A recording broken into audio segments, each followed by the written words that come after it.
Selamat pagi, Assalamualaikum warahmatullahi wabarakatuh. Salve, salam, salam sejahtera untuk kita semua. Perkenalkan, saya Wolfarus Kinensius VK SPT MPT. Saya merupakan dosen tetap pada Perguruan Tinggi Universitas Timor, Program Studi Peternakan, Fakultas Pertanian, Sains dan Kesehatan. Saat ini, saya dalam proses mengikuti sertifikasi dosen gelombang 1 yang diselenggarakan oleh Kemendikti-Saintek tahun 2025. Saya akan melakukan penyusunan dokumen pernyataan diri dosen dalam unjuk kerja Tridharma Perguruan Tinggi atau PDD UKTPT. Pada kesempatan ini, saya akan memaparkan salah satu mata kuliah yang saya ampu, yaitu mata kuliah reproduksi ternak dengan bobot 3 SKS serta kode dokumen P13. Pada mata kuliah ini terdapat 4 capaian pembelajaran serta CPMK terdapat 7. Nah, mata kuliah ini akan mengulas tentang pengertian dan proses reproduksi, kemudian sistem alat reproduksi jantan, sistem alat reproduksi betina, hipotalamus, hipofise, hubungan antara hipotalamus, hipofise serta gonad, kemudian pubertas, siklus estrus, kemudian gametogenesis dan transport gamet. Dilanjutkan dengan penentuan jenis kelamin, kemudian kembar, implantasi, kebuntingan, diagnosa kebuntingan, serta kelahiran.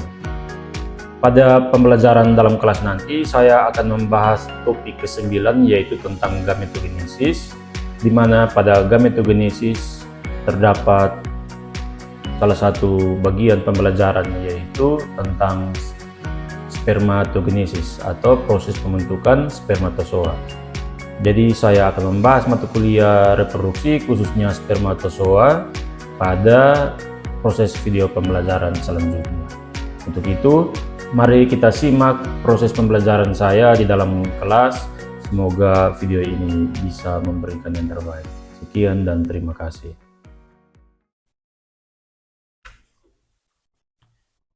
Selamat siang untuk kita semua. Semua dalam keadaan sehat? Sehat. Ya, baik. Mungkin sebelum kita mulai dengan perkuliahan, pertama-tama kita patut panjatkan puji syukur kehadirat Tuhan. Kita semua boleh berkumpul di tempat ini dalam keadaan sehat. Semua sehat-sehat, ah? Sehat. Kita hari ini akan membahas tema perkuliahan tentang spermatozoa, spermatologi. Jadi kita harus tahu ini. Mungkin kemarin ada kelompok yang sudah presentasi, ya, toh?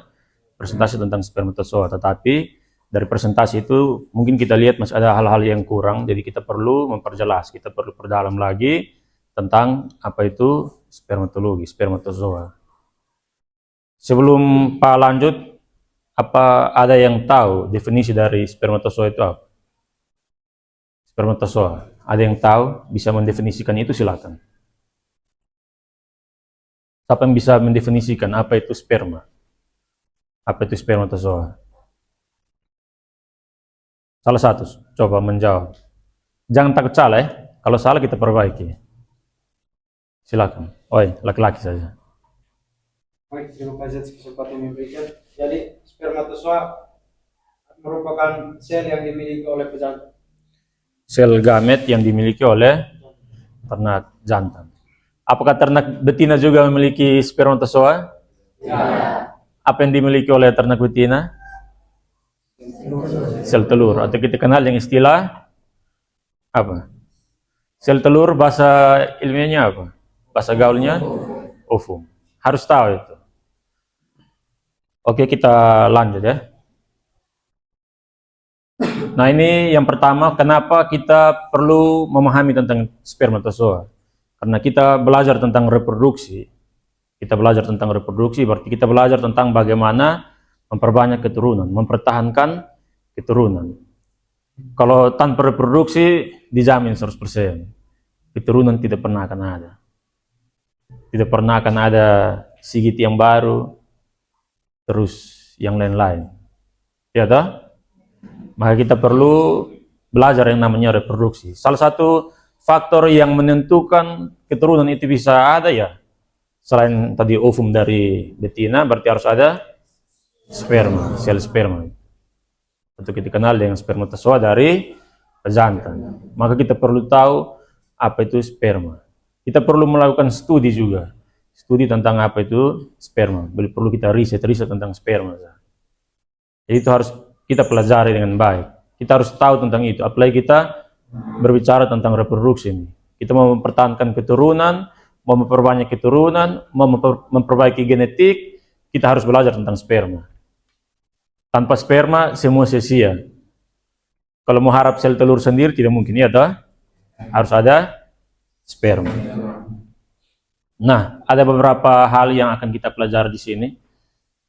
Yaitu yang pertama, kita akan membahas tentang bagian-bagian dari testis yang berkaitan langsung dengan proses pembentukan spermatozoa. Setelah itu, kita akan berbicara tentang tahapan-tahapan dari proses pembentukan spermatozoa. Mungkin ini kemarin ada yang sudah presentasi, ya, toh?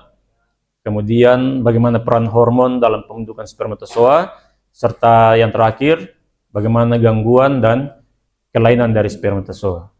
Jadi kita jangan berpikir bilang spermatozoa itu selalu aman-aman. Ternyata spermatozoa juga mengalami gangguan. Dan juga ada kelainan. Tujuan yang pastinya untuk kita menjawab yang tadi. Hal-hal yang akan kita pelajari tadi yang sudah saya sampaikan pertama. Nah, yang pertama kita melihat bagian-bagian dari testis sesuai dengan tadi pembahasan yang pertama, bagian-bagian dari testis. Dapat dilihat di gambar dengan jelas, toh? Testis merupakan tempat di mana terjadinya proses pembentukan spermatozoa, tetapi testis itu bagian secara umum. Nah, di bagian-bagian testis mungkin bisa dapat dilihat. Kalau di testis biasanya ada bagian pembungkus testis, kita kenal dengan istilah apa? Skrotum. Skrotum itu pembungkus testis yang melindungi testis dari gangguan lain-lain. Nah, di dalam skrotum barulah ada beberapa bagian-bagian testis. Yang pertama mungkin kalian bisa lihat di gambar, ada ductus dan seterusnya. Tapi di situ ada salah satu tempat atau salah satu bagian terpenting di mana tempat terjadinya proses pembentukan spermatozoa. Ada yang tahu di mana tempat terjadinya proses pembentukan sel sperma itu? Siapa yang tahu? Kira-kira siapa yang tahu? Di antara begitu banyak bagian, tempat di mana proses pembentukannya sel sperma itu di mana? Testis itu secara umum. Kita lihat bagian-bagian di dalam itu. Kalau di situ yang digambar yang bilang testis itu secara umum itu. Secara keseluruhan itu disebut testis. Tetapi tempat proses pembentukan sperma ada bagiannya sendiri. Yaitu di mana? Tubulus immuniferus. Nah, ini kita tidak bisa dapat dilihat dengan mata telanjang. Kita lihat pakai mata sendiri tidak bisa dapat yang mulai begitu. Biasanya kalau kita melihat yang tubulus immuniferus berarti kita harus lihat menggunakan mikroskop. Kita harus lihat menggunakan mikroskop. Kalau kita tidak menggunakan mikroskop dijamin tidak bisa lihat yang mulai begini. Kita potong habis ternak, kita ambil dia punya testis, kita lihat juga hanya seperti ini. Testisnya anti bulat seperti ini. Kita mulai bingung, ini dia punya tubulus immuniferus yang Pak bilang tempat pembentukan sperma itu ada di mana. Kalau kita hanya melihat dengan mata telanjang pasti susah untuk didapat. Nah, di dalam tubulus immuniferus, disitulah sel sperma itu akan dibentuk, diproses di situ. Nah, tubulus immuniferus itu kita lihat kecil, tetapi kalau kita mau tarik seperti benang, panjangnya itu lumayan lah, 30-70 cm. Berarti ini lumayan, satu tangan ini bisa sampai. Panjang dari tubulus immuniferus. Kecil tapi panjang, tetapi kita bisa lihat dengan mata, harus menggunakan mikroskop. Nah, ini yang tadi Pak bilang tubulus immuniferus, tempat di mana proses pembentukan sel sperma itu. Nah, di dalam tubuh luminiferus ada juga yang kita kenal dengan sel lidi, kemudian ada sel Sertoli. Dan saya tidak tahu kemarin di kelompok 2 ada presentasi atau tidak ya? Ada presentasi atau tidak? Ada? Nah, di bagian tubuh luminiferus, kalau kita lihat menggunakan mikroskop, tampilannya akan seperti ini. Kalau kita lihat menggunakan mata tidak mungkin, ya toh? Kita lihat pakai mata tidak mungkin. Karena bentuknya itu sangat kecil. Sangat kecil. Diameternya juga tadi 0,0 sekian-sekian. Nah, disitulah tempat terjadinya proses pembentukan sel sperma. Di gambar pertama itu yang masih gambar tubuh luminiferus masih dalam bentuk yang besar. Kemudian kita perbesar lagi menggunakan mikroskop di bagian 2 itu. Kemudian kita perbesar lagi pada ukuran mikroskop yang lebih besar. Sehingga kita bisa lihat di gambar yang ketiga itu. Di gambar yang ketiga itu terdapat proses pembentukan sel sperma.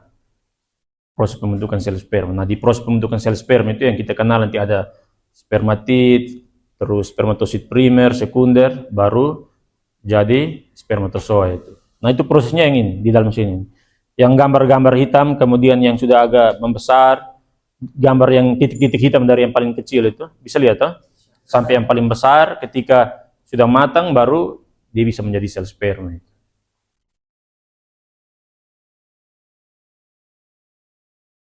Nah, ini untuk gambaran prosesnya seperti ini. Ini yang tadi gambar yang pertama toh, di slide yang pertama. Kemudian gambar di bagian kedua itu, gambar di mana terjadi proses pembentukan sel sperma. Proses pembentukan sel sperma. Jadi tadi yang titik-titik yang saya kasih tunjuk kalian, titik hitam yang masih kecil, kemudian dia akan berkembang menjadi sel sperma. Fungsi dari sel Sertoli ada tertera di slide. Yang pertama untuk membentuk blood testis, kemudian memberi nutrisi. Jika sel sperma tanpa Sertoli berarti akan mati, karena dia memberikan nutrisi sebagai makanan begitu. Kemudian juga sebagai sekresi hormon dan seterusnya. Itu fungsi dari sel. Kemudian kalau sel lidi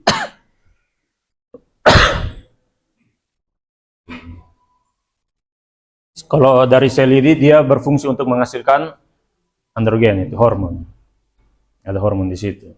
Itu fungsi dari sel lidi. Nah, kemarin ada dibahas di sini. Kemarin kan saya minta untuk dibahas soal hormon-hormon yang berperan. Nah, ini yang berkaitan dengan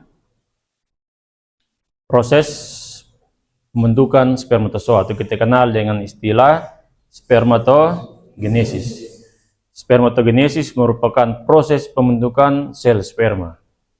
Itu harus tahu itu.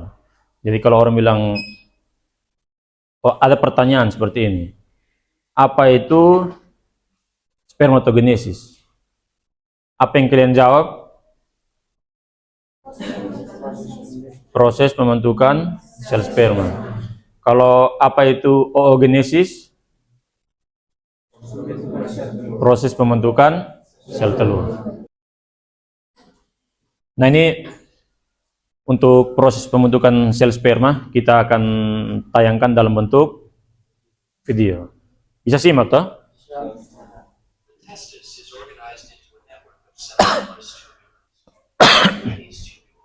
Nah, ini merupakan video di mana proses pembentukan sel sperma itu terjadi. Seperti bagan yang kemarin sudah kalian presentasi, dari proses awal, kemudian terjadi pembelahan meiosis. Setelah terjadi meiosis, baru berubah menjadi spermatid. Spermatid itu akan matang menjadi spermatozoa. Nah, ini video singkatnya, bagaimana proses pembentukan sel sperma. Nanti setelah habis kuliah baru Pak kirim ini PPT ya, Pak kirim ini materi. Tetapi untuk tugas makalahnya harus tetap dikerjakan, dikumpulkan juga. Sukumpul? Nah, ini sama seperti yang tadi video, yang dijelaskan pada video itu. Bagaimana proses pembentukan sel sperma. Gambarnya jelas ya. Saya rasa untuk ini Pak tidak perlu jelaskan karena sudah ada tadi yang slide-slide sebelum.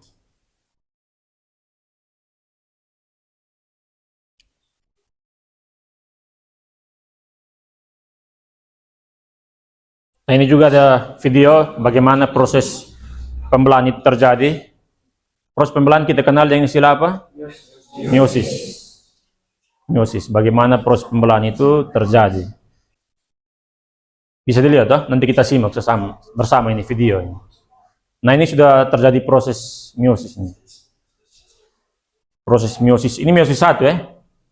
Meiosis 1 kemudian dia akan terjadi pembelahan tahap 2, meiosis 2. Nah, ketika sudah terjadi proses meiosis 2 akan berubah menjadi spermatid. Nah, spermatid itu yang akan terjadi proses pematangan menjadi sel sperma, spermatozoa. Ini mau jadi laki-laki atau jadi perempuan, nah yang ini sudah. Mau jadi jantan atau jadi betina, yang ini sudah yang tentukan. Karena hanya sel sperma yang membawa kromosom seks X dan Y. X itu betina, Y itu jantan.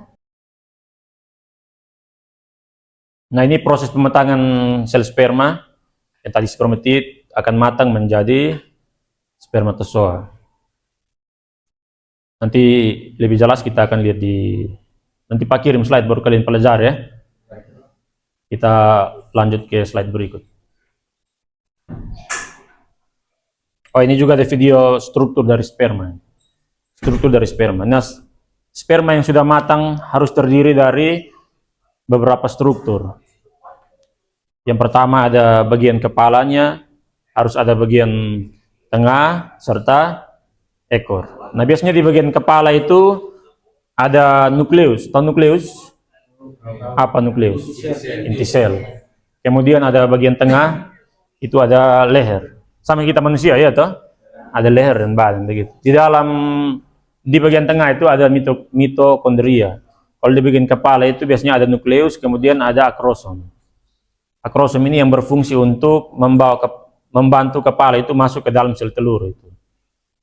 Sampai di dalam sel telur, baru akrosom itu akan melepaskan nukleusnya ke dalam nukleus dari sel telur, ovum, untuk bisa dipembuahan.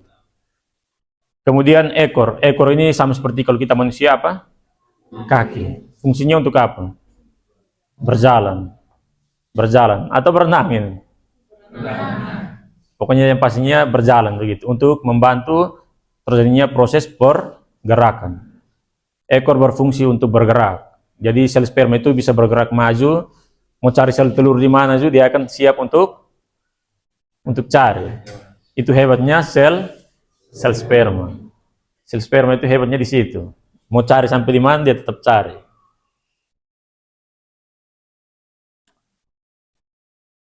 Oke, sebelum kita lanjut, ada yang ingin bertanya? Apakah ada yang ingin bertanya? Dipersilakan. Silakan. Selamat siang untuk kita semua. Terima kasih atas waktu yang disempurnakan. Di sini saya akan bertanya mengenai spermatozoa. Pertanyaannya, apa saja tahapan proses pembentukan spermatozoa? Tahapan dari proses pembentukan sperma. Oke. Ini kira-kira pertanyaan sudah dijawab atau belum? Sudah dijawab atau belum? Sudah dijawab atau belum? Sudah ya? Tahapan proses pembentukan sperma yang tadi kita jelaskan, kemudian ada videonya tadi. Itu merupakan proses pembentukan sperma, tahapan-tahapan pembentukan sel sperma. Masih ada lagi yang ingin bertanya? Silakan. Oh ya, silakan. Selamat siang untuk kita semua. Selamat siang. Baik, terima kasih atas kesempatan yang telah diberikan kepada saya. Pada kesempatan kali ini saya ingin memberikan pertanyaan. Pertanyaannya yaitu, bagaimana cara mengevaluasi kualitas spermatozoa pada pemeriksaan semen? Pertanyaan yang bagus. Beri aplaus dulu. Bentar, kasih aplaus. Nah, memang kita mau mengetahui bahwa sel sperma itu baik dan tidak, harus melakukan yang namanya apa? Evaluasi semen, evaluasi sel sperma. Tujuan evaluasi sperma untuk kita bisa mengetahui kualitas semen itu, kualitas sperma itu. Kita punya kualitas sperma itu baik atau tidak. Kalau kualitas sperma tidak baik, berarti kemungkinan besar untuk membuahi itu sangat kecil. Nah, bagaimana cara kita mengetahui kualitas semen? Bagaimana cara kita mengevaluasi kualitas semen? Biasanya kualitas semen itu kita mengevaluasi harus menggunakan apa? Harus menggunakan mikroskop. Kalau kita hanya lihat dengan mata, berarti kita hanya bisa mengevaluasi secara makroskopis. Kita mengevaluasi secara makroskopis, yaitu kita hanya lihat menggunakan mata. Evaluasi semen ada dua. Yang pertama secara makroskopis dan juga secara mikroskopis. Makroskopis kita melihat bagian luar, mikroskopis kita melihat bagian dalam menggunakan mikroskop yang tidak bisa dilihat menggunakan mata. Nah, bagian luar secara makroskopis kita melihat warna, bau, kekentalan, konsistensi, kekentalan, kemudian sama pH. Kalau pH kita bisa gunakan pH indikator, kalau tidak kita menggunakan kertas lakmus. Kemudian kalau warna ya otomatis kita lihat pakai mata. Warna dari ternak, warna semen dari setiap ternak tidak sama, tetapi warnanya hampir sama. Semua pada dasarnya warna putih krem, putih, ada yang putih seperti susu denko begitu tuh, tahu tak? Nah, seperti itu. Kemudian kalau kekentalan ya kita pakai tangan juga. Konsistensinya itu kita pakai tangan untuk bisa tahu dia encer atau kental. Tetapi tidak semua sperma itu punya kekentalan yang sama. Kalau sperma sapi kental, sperma babi encer. Bedanya di situ. Sperma sapi volumenya sedikit, sperma babi volumenya banyak. Nah, itu secara makroskopis. Nah, untuk kita bisa mengevaluasi sperma secara mikroskopis, berarti kita harus menggunakan mikroskop. Jadi di mikroskop yang kita lihat adalah viabilitas. Viabilitas itu jumlah spermatozoa yang hidup. Kemudian kita lihat juga motilitas. Motilitas itu pergerakan sperma. Motilitas itu pergerakan sperma. Nah, motilitas itu ada dua jenis pergerakan ya. Pergerakan secara individu dan juga pergerakan massa. Untuk kita melihat. Kemudian ada standar untuk kita mengetahui kualitas semen. Kualitas spermatozoa yang baik. Biasanya ada pergerakan harus di atas 40%. Bagaimana kita bisa tahu pergerakan sperma itu di atas 40%? Ada standarnya, ada syarat-syaratnya. Nah, untuk syarat-syaratnya itu Pak akan buat sebagai tugas. Bisa tak? Kita Pak kasih tugas soal yang ini ya. Bagaimana tahapan-tahapan mengevaluasi semen secara mikroskopis? Dalam kurung, variabel yang diamati itu motilitas, viabilitas, abnormalitas. Motilitas, viabilitas, dan abnormalitas. Untuk tugasnya sementara ini 3 saja. Setelah itu kita praktek. Dari tugas ini kita akan melaksanakan praktek untuk bisa mengetahui bagaimana bentuk semen, sel sperma itu, kemudian bagaimana kita mengevaluasi spermatozoa. Bisa tak? Bisa.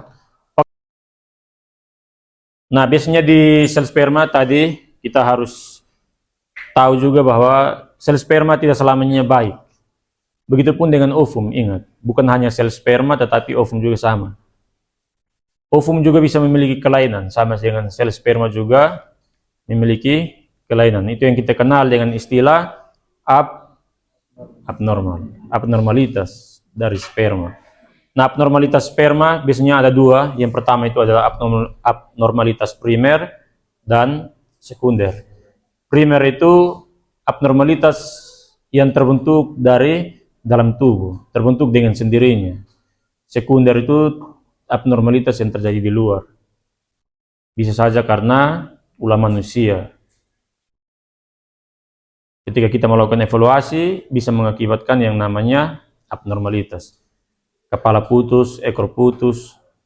Tetapi kalau abnormalitas primer berarti dibentuk di dalam tubuh, terjadi di dalam tubuh. Saat dalam tubuh proses pembentukan sel sperma itu sudah terjadi yang namanya abnormalitas atau kelainan sperma.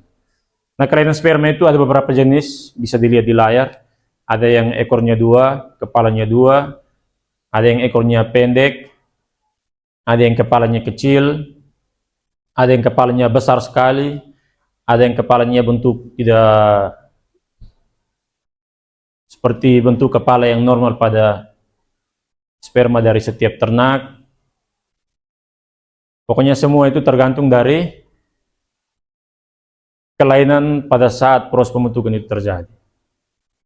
Bisa paham toh? Sampai sini ada yang ingin bertanya, silakan. Masih ada yang ingin bertanya atau pas? Kalau tidak ada yang bertanya lagi, ada tugas tambahan, lanjutan dari itu ya. Ada tugas tambahan. Jelaskan bagaimana mekanisme kerja hormon pada saat proses pembentukan sel sperma.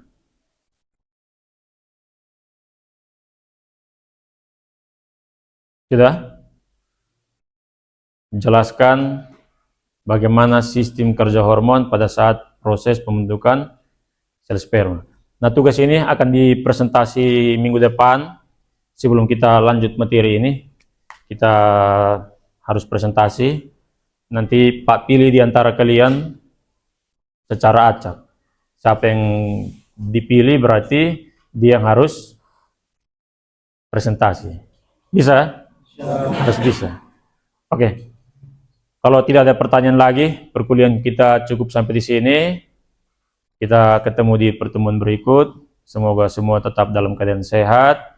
Jangan lupa selalu mengandalkan Tuhan dalam setiap kegiatan dan juga perjalanan pulang kalian. Sekian, terima kasih. Selamat siang untuk kita semua.